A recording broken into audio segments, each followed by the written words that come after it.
1955년 4월 19일 영국 프린스턴의 한 교실에서 선생님이 질문을 합니다.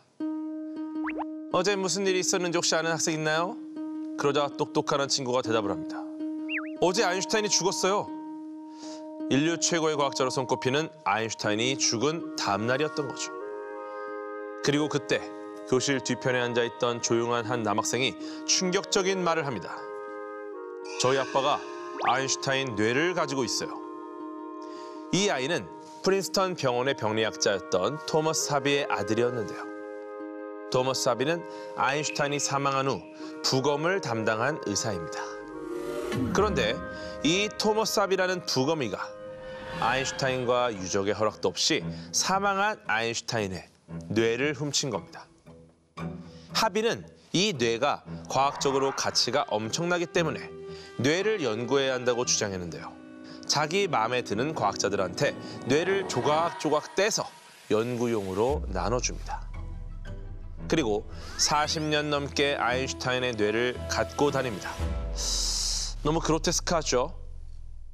제가 이 이야기를 왜 드리냐 하면 사후에 뇌를 도둑맞을 정도로 아인슈타인의 천재성에 대한 사람들의 관심이 엄청났다는 겁니다. 사실 아인슈타인의 뇌가 설명해 준 것은 많지 않습니다. 우리가 컴퓨터의 외형만 보고 이 컴퓨터의 성능이 얼마나 뛰어난지 알기 어렵잖아요. 오히려 생전에 그가 남긴 말이 더 많은 걸 설명해 주는데요. 나는 다른 사람보다 더 뛰어나지 않다. 나는 보통 사람들보다 더 호기심이 많을 뿐이다. 나는 적절한 답을 찾기 전에는 문제를 포기하지 않는다. 물론 아인슈타인은 다른 사람으로 살아보질 않았습니다. 우리가 아인슈타인이랑 다르다는 걸 몰라요. 하지만 아인슈타인은 보기보다 노력형이었습니다. 정말 열심히 생각하고 열심히 살았죠. 노력하는 천재, 아인슈타인이 오늘의 첫 번째 과학자입니다.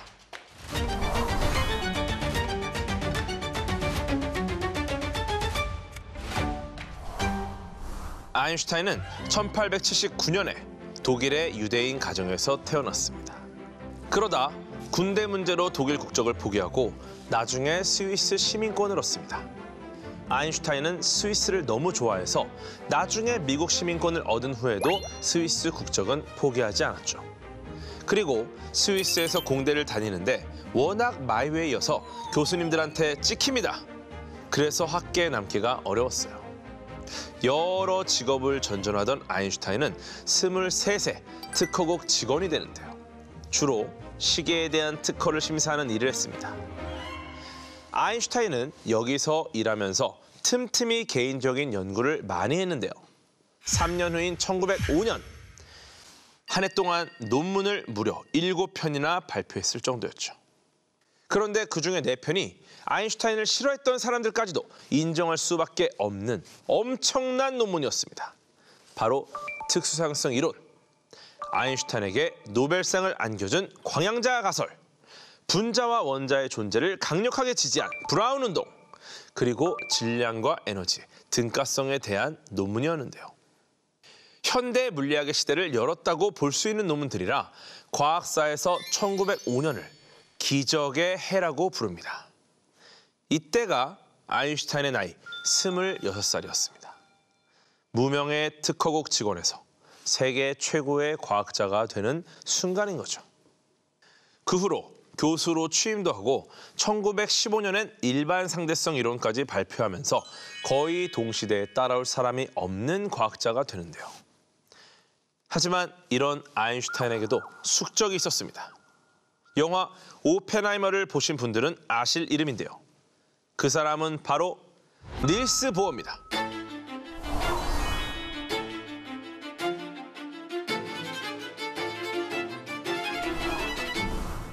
아인슈타인은 1879년생, 닐스 보어는 1885년생입니다. 6살 차이인데요. 아인슈타인보다는 우리가 잘 모르지만 이분도 노벨 물리학상 수상자입니다. 덴마크 대표 과학자고요. 옛날 덴마크 500크론의 지폐에도 그려져 있었습니다. 보어는 양자역학의 토대를 닦은 사람입니다.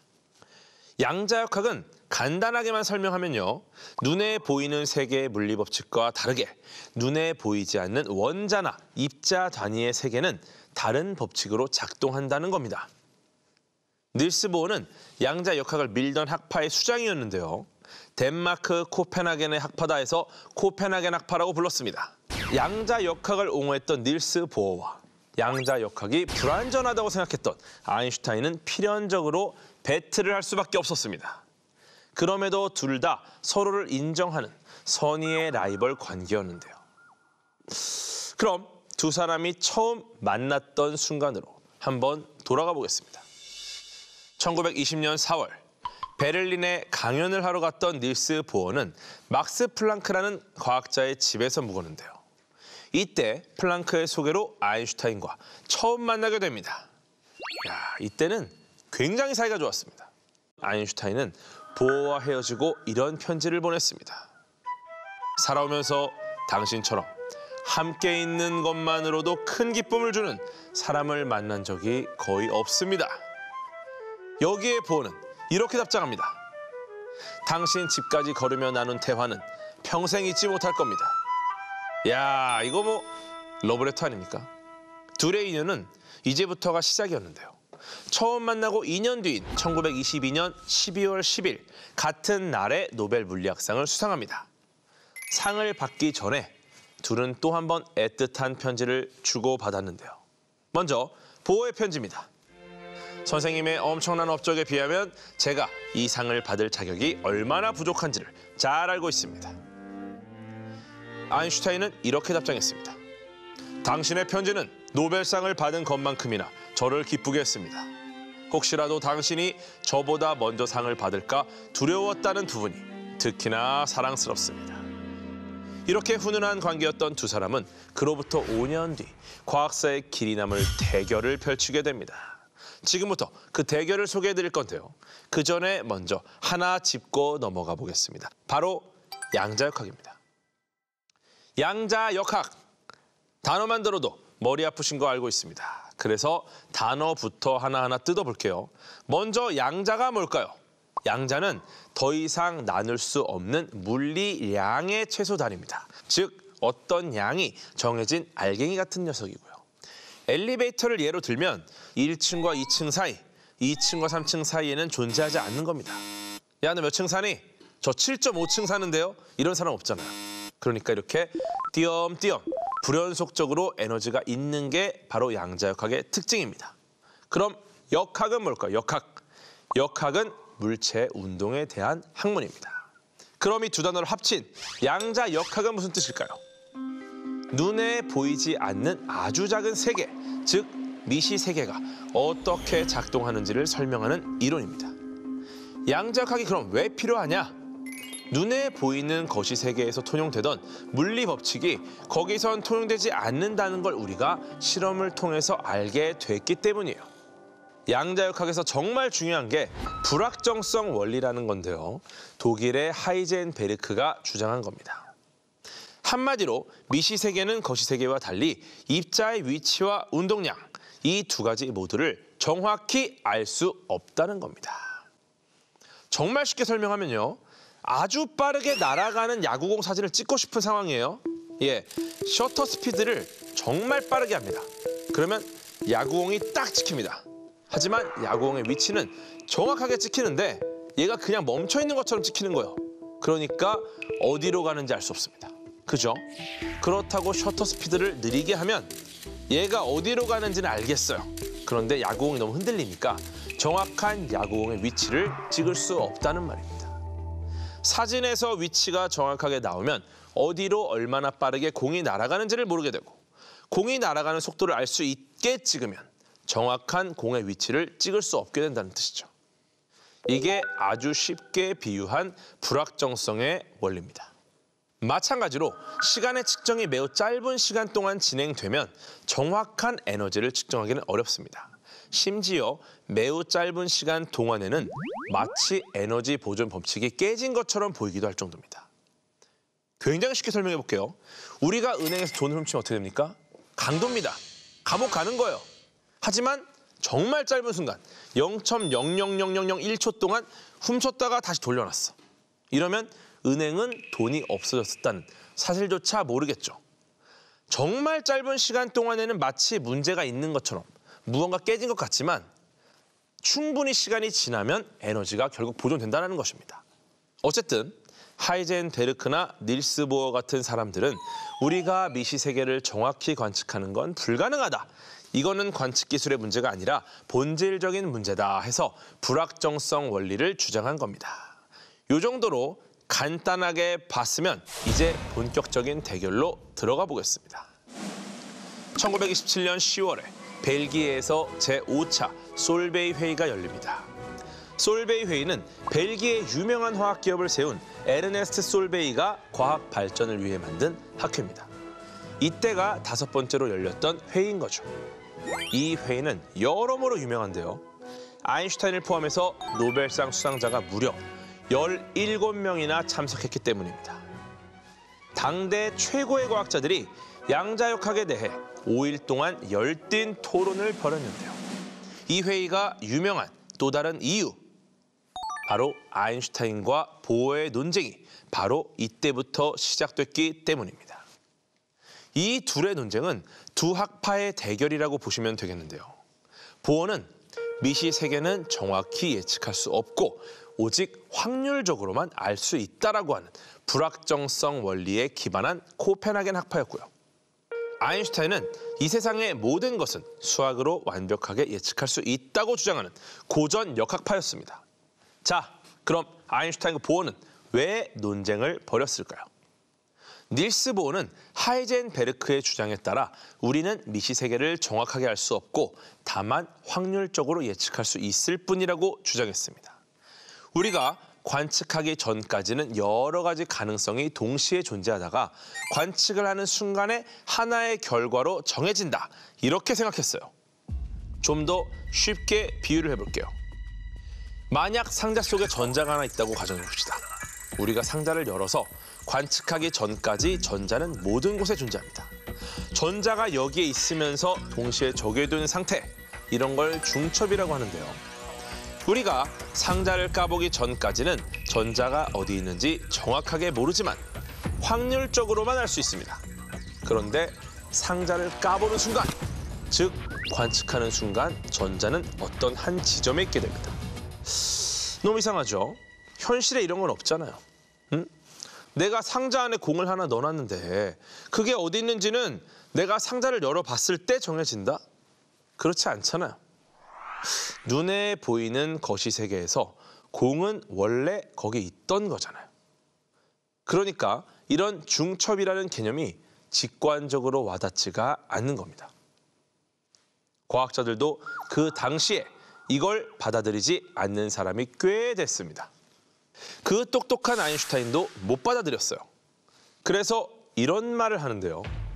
저 하늘 위에 달이 있습니다. 코펜하겐 해석에 따르면 달이 관측되지 않았다면 존재하지 않는 것이고 눈으로 봐야지만 달이 존재한다는 겁니까? 여러분도 이 말에 좀 더 공감이 되시죠? 여기에 보어는 이렇게 반박합니다. 이 세상의 모든 사람들이 달을 관측하지 않았다면 달이 그곳에 존재한다고 누가 말할 수 있겠습니까? 즉, 달을 확인하는 유일한 방법은 누군가 달을 관측하는 것밖에 없습니다. 이것도 들어보니까 말이 되죠? 이게 대체 과학 토론인지 철학 토론인지 굉장히 심오해집니다. 둘은 이런 식으로 계속 꼬리에 꼬리를 물고 토론을 합니다. 아침마다 아인슈타인이 야, 양자역학 이상하다, 이러면서 문제를 내면 저녁에 보어가 아니다, 생각해보니까 맞다, 이렇게 하면서 반박을 들고 와요. 결국 이 싸움 어떻게 끝나느냐. 5차 솔베이 회의는 보어의 승리로 끝이 납니다. 사실은 보어가 굉장히 집요한 성격이었다고 해요. 양자역학을 공격하기 위해 슈레딩거의 고양이라는 사고 실험을 만든 에르빈 슈레딩거라는 물리학자랑도 토론을 한 적이 있는데요. 밤새 토론을 하다 보니까 슈레딩거가 몸살로 알아누운 겁니다. 그럼 보통 사람 같으면 어때요? 토론을 그만하겠죠. 하지만 보어는 보통 사람이 아닙니다. 슈레딩거가 누워있는 침대 옆에서 병간호하러 온 척하면서 계속 슈레딩거야, 너 주장해. 이런 어점이 있다. 정신이 드니? 열은 좀 내렸니? 잠깐 일어나봐. 계속 공격을 하는 거예요. 안 그래도 견해가 다른데 이렇게까지 한다. 완전 질리는 스타일이죠. 하지만 이 정도로 집요했기 때문에 양자역학을 포기하지 않고 아인슈타인 같은 천재한테도 안 밀렸던 겁니다. 하지만 우리 아인슈타인이 누굽니까? 아인슈타인도 보통 사람 아니에요. 예, 보어한테 지고만 있을 수는 없었습니다.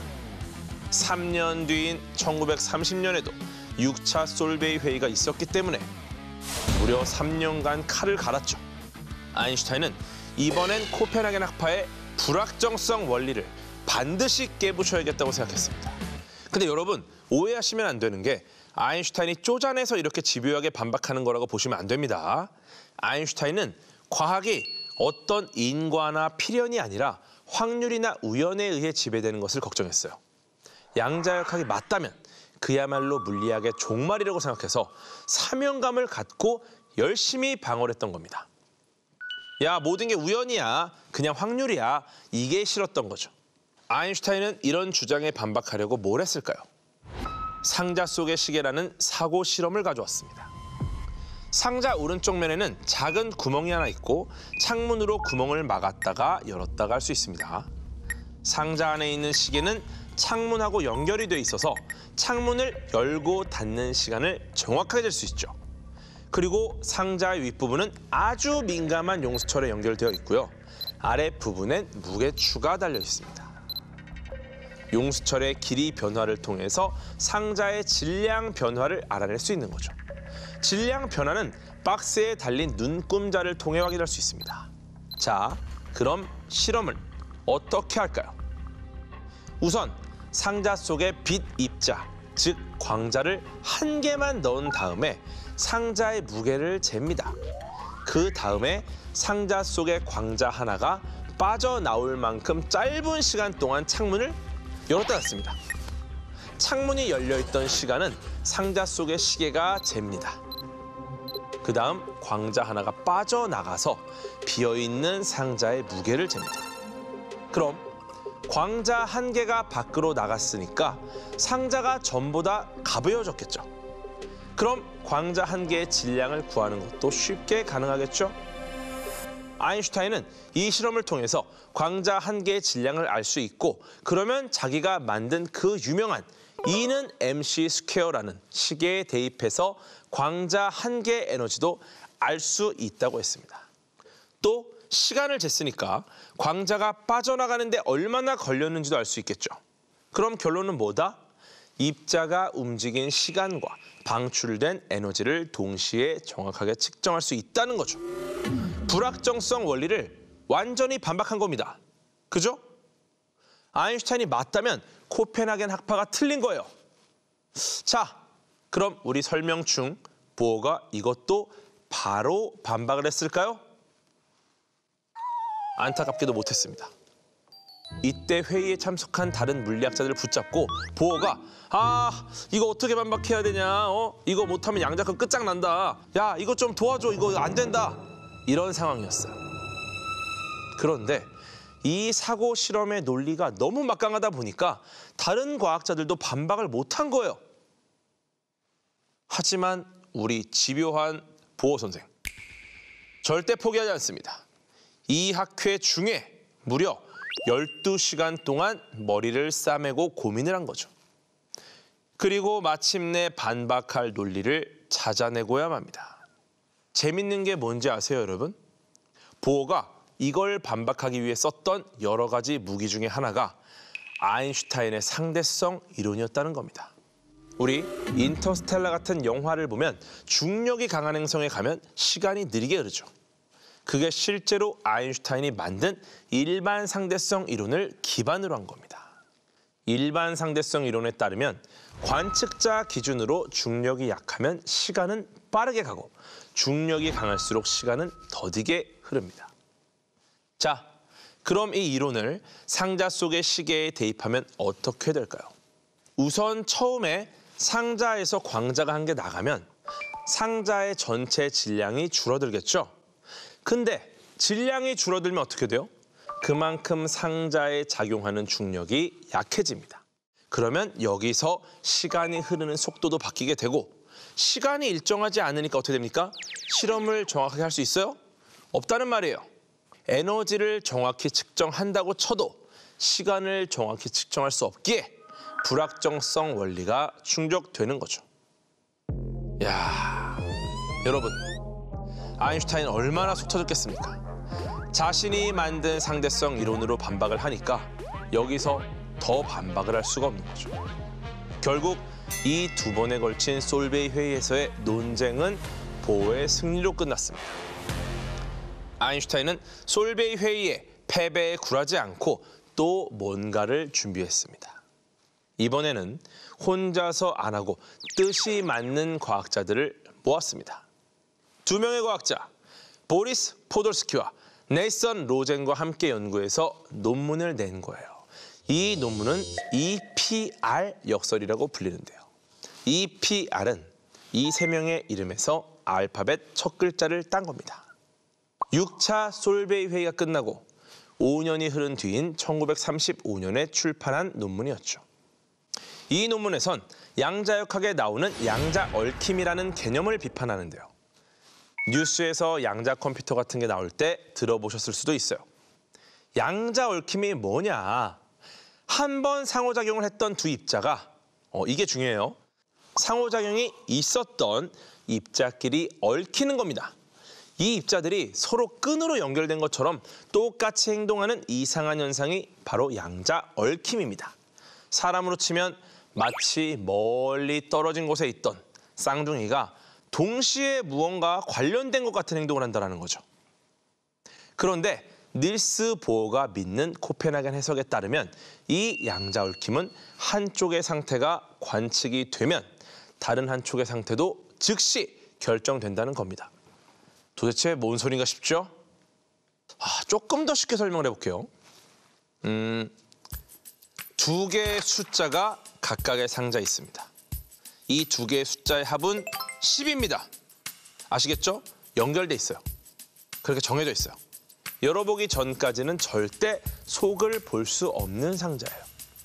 자, 이제 두 상자 중에 하나를 제가 갖습니다. 그리고 다른 한 상자를 우리 PD님이 가져갑니다. 이제 이 상자를 가진 PD님은 서울에 계시고요. 저는 이 상자를 갖고 아주 멀리 우주로 갈 겁니다. 한 10광년 떨어진 행성까지 갔다고 쳐요. 제가 먼저 우주에서 이 상자를 열어봅니다. 그 쪽지, 상자를 열어 쪽지를 봤어. 그 쪽지에 2가 써 있습니다. 우리 PD님 상자에 쪽지 몇 써 있습니까? 8입니다. 왜냐? 두 쪽지의 합은 10이니까. 내가 쪽지를 보는 순간 PD님의 답이 결정된다는 거예요. 신기하죠? 2, 8, 5, 5, 9면 1이야. 아니, 어떻게 이게 가능한 거죠? 말이 안 되잖아. 그죠? 내 쪽지만 봐서 PD님의 쪽지를 결정할 수 있다는 거예요, 지금. 왜냐? 두 쪽지의 숫자의 합은 10이라는 어떤 연결이, 어떤 얽힘이 돼 있으니까. 양자역학은 이렇게 우리가 아는 상식에서 많이 벗어나 있습니다. 지난 시간에 소개해드린 리처드 파인만도 이 세상의 양자역학을 이해한 사람은 아무도 없다고 했으니까요. 우리 아인슈타인도 당연히 양자 얽힘을 받아들일 수가 없었습니다. 아니, 궤도가 우주에서 상자를 연 순간 10광년이나 떨어진 서울에 있는 상자 속 숫자가 정해졌다? 그럼 이거는 빛보다 빠르게 정보 전달이 이루어졌다는 거 아닙니까? 이건 말도 안 됩니다. 저의 특수상승 이론에 따르면 세상에 빛보다 빠른 건 존재할 수가 없어요. 일리 있는 말이죠. 아직까지도 세상에 빛보다 빠른 건 발견되지 않았으니까요. 그리고 아인슈타인은 또 하나 국소성의 원리를 가지고 반박을 하는데요. 국소성이란 건 물리학에서 통용되는 원리입니다. 공간적으로 멀리 떨어져 있는 두 영역의 입자는 서로 직접 영향을 주지 못한다는 거예요. 그리고 둘 사이에 전달되는 정보나 영향은 광속보다 빠를 수 없다는 거죠.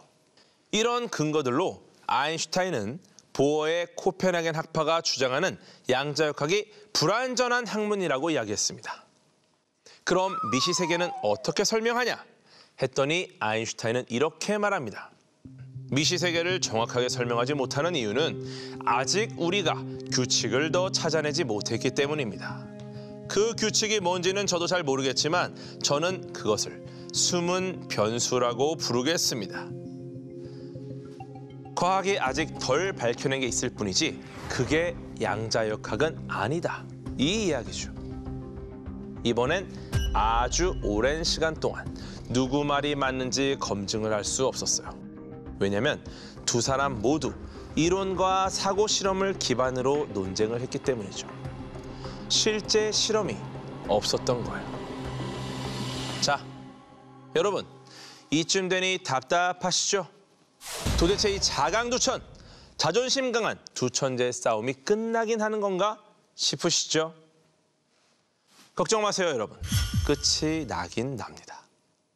몇십 년간 둘의 이론을 증명해 보겠다고 뛰어든 실험 물리학자들이 많아졌거든요. 여기에 결정타를 날린 사람은 영국의 물리학자 존 벨이었습니다. 벨은 아인슈타인이 맞기를 바란 사람이었어요. 그래서 1964년 벨의 부등식이라는 수식을 제안했습니다. 이렇게 생겼습니다. 복잡하죠?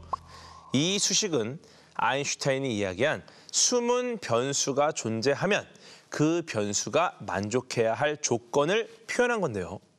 이 식이 실제로 성립한다면 아인슈타인의 승리, 성립하지 않는다면 닐스 보어의 승리였습니다.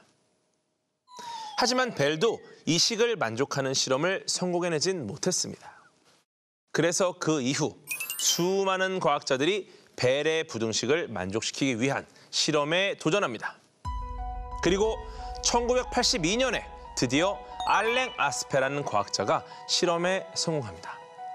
이 실험의 결론은 EPR 역설이 틀렸고 보호학파 해석이 현재로서 타당하다는 것이었습니다. 이후에 다른 팀들이 했던 실험의 결과도 마찬가지였습니다. 길고 길었던 논쟁이 보호의 승리로 끝이 난 겁니다. 안타깝게도 둘 다 세상을 떠난 후에 최종 결과가 나왔지만 지금 여러분이 하고 계신 생각 제가 잘 알고 있습니다. 양자역학을 이해했다와 이해 못했다의 두 가지 상태가 중첩된 와중에 최종적으로 이해 못했다로 결론이 나신 것 같은데요. 사실 과학자들한테도 양자역학이 어렵습니다. 양자 얽힘이 있는 건 실험적으로 맞지만 그게 왜 그런지 원리까지 파악하지 못한 거죠. 그래서 여전히 양자역학은 현재 진행형입니다. 아까 실험에 성공한 알랭 아스페가 2022년에 노벨 물리학상을 탔으니까 거의 100년간 양자역학이 발전되어 오고 있다고 볼 수도 있겠죠. 짧은 시간 동안 자존심 강한 두 천재 아인슈타인과 보어의 대결을 살펴봤는데요.